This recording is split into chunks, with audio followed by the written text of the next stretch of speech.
ইসলামী tips series ২ ৬ অজু করার পর দোয়া পড়ুন। যে ব্যক্তি অজু শেষে শাহাদাত পড়ে তার জন্য জান্নাতের ৮টি দরজা খুলে দেওয়া হয়। মুসলিম ২৩৪। ৭ ঘর থেকে বের হলে দোয়া পড়ুন।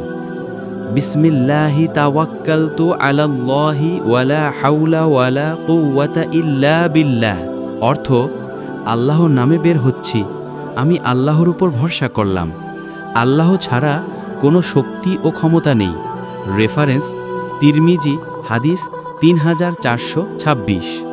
এই দোয়া পড়লে আল্লাহর পক্ষ থেকে রক্ষা ও বরকত লাভ হয়, শয়তান দূরে থাকে।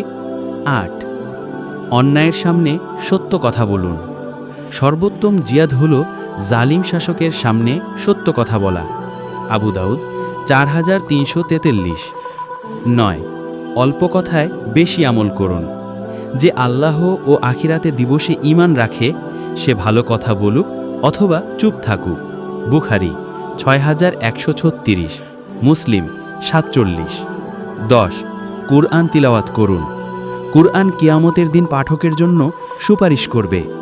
মুসলিম ৮০৪।